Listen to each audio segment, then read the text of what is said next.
अस्सलाम वालेकुम व्यूअर्स। पराठे पर एक सीक्रेट चीज़ डालें और कमाल देखें।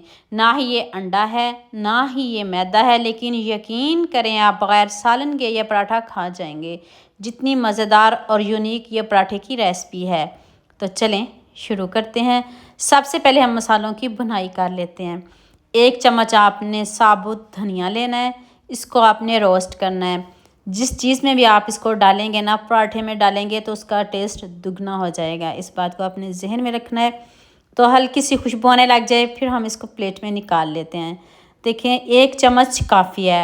स्टेप बाय स्टेप एक एक चीज़ बताऊंगी, तो जल्दी से आप 1 चम्मच ज़ीरे को भी रोस्ट कर लें। आंच कम रखिएगा, जलाइएगा बिल्कुल भी नहीं।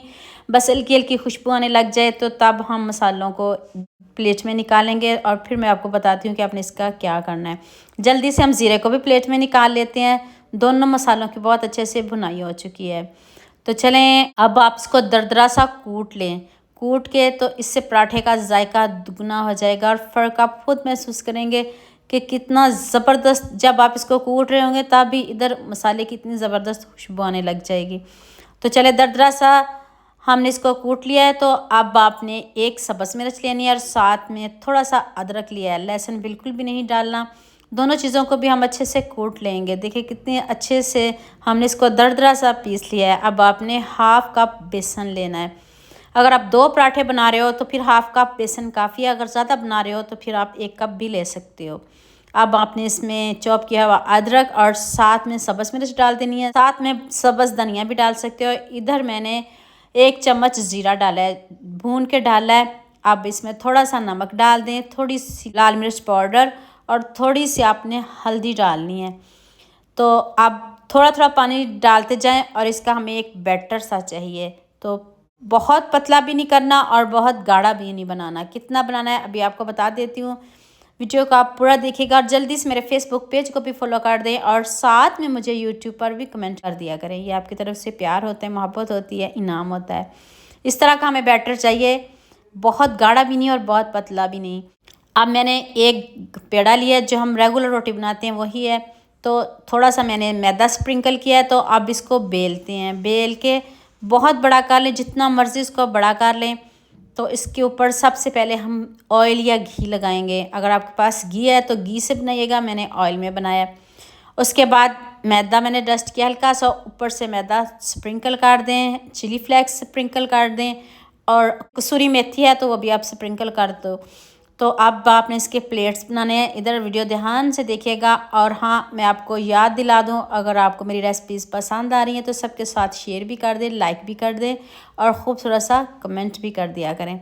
तो इस तरह आपने इसको फोल्ड कर देना है, अच्छे से प्लेट डालने हैं। तो अब हम इसकी कटिंग करेंगे। कटिंग ध्यान से देखिएगा, एक लेयर नहीं काटिएगा, एंड वाली ऊपर से आपने सारी लेयर्स काट देनी है। बस एंड वाली लेयर्स को नहीं काटना। फिर आपने इसको फोल्ड कर लेना। और जल्दी से मुझे ये भी बता दीजिएगा मुझे किन किन मुल्कों और किन किन शहरों से देख रहे हो।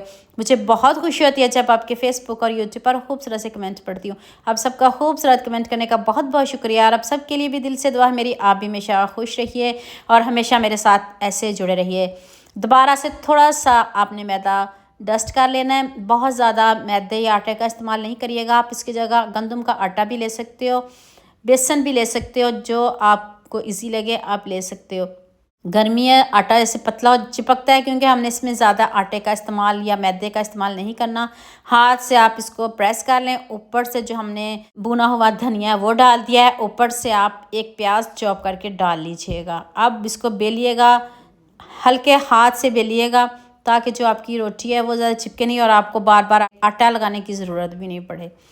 तो इस तरह आपने रोटी को बेल लेना है। और देखिए आपके सामने बेल लिया है। तो अब जल्दी से आपने एक पैन लेना है, तवा लेना है, उसमें थोड़ा सा नीचे ऑयल से ग्रीस कर लें। उसके बाद आप रोटी डाल दें। आप रोटी को जैसे मर्ज़ी सेट कर लें, बड़ा कर लें, इधर रोटी आपकी सेट हो जाएगी। ऊपर से जो हमने बेसन की एक लेयर बनाई थी, बैटर बनाया था, आपने साथ ही वो भी डाल देना है क्योंकि जब रोटी पकेगी तो साथ में ये बेसन भी आपका सीख जाएगा। तो आपने साथ ही डालना, ये नहीं कि रोटी पके तब आप इसको डालो, नहीं। जब आपने रोटी डाल दी तो तब ही जल्दी से आप इस बैटर को डाल दीजिएगा ताकि बेसन भी अच्छे से पक जाए। ऊपर से आप कवर करके भी इसको पका सकते हो। आप इसको अच्छे से सेट कर लें, जैसे मर्ज़ी सेट कर लें, आपका पराठा कभी भी नहीं टूटेगा। आप इसको मैदे में भी बना सकते हो, लेकिन मैंने गंदम के आटा का बनाया है। तो आप देख लें एक तरफ से कितना अच्छे से हमारा पराठा सीख गया है और दूसरी साइड से आपने ऐसे इसका गोल्डन सा कलर करना है। तेज़ आंच पे हम बिल्कुल भी नहीं बनाएंगे, हल्की आंच पे इसको आपने पकाना है। प्रेस करते जाएं ऐसे और अच्छे से आप पकाइएगा, थोड़ा टाइम तो लगेगा, मेहनत का काम है ये। ऐसे नहीं कि इधर से आपने रोटी बेली और जल्दी जल्दी से ये पराठा बन जाएगा, ऐसा नहीं है, थोड़ा टाइम तो लगता है, मेहनत का काम है। तो ऐसे इसको टर्न करते रहें और दोनों साइडों से बहुत अच्छे से पका लें, तो कितना ज़बरदस्त पराठा बनाए।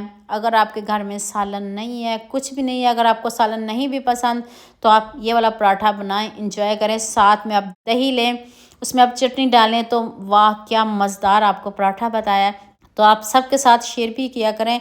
इस रेसिपी में मुझे आपका ढेरों सारा प्यार चाहिए, सबके साथ शेयर भी किया करें और आपके मुझे खूबसूरत कमेंटों का इंतज़ार रहेगा। देखें कितना क्रिस्पी और कितना सॉफ्ट हमारा पराठा बना है। अभी मैं आपको तोड़ के दिखाती हूँ।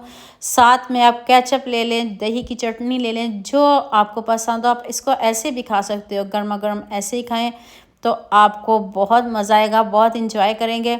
तो उम्मीद करती हूँ आज की वीडियो आपको लाजमी पसंद आएगी। जल्दी से मेरे चैनल को सब्सक्राइब कर दो, साथ में बेल आइकन का बटन प्रेस कर दो, ताकि कोई भी न्यू वीडियो आपसे मिस ना हो।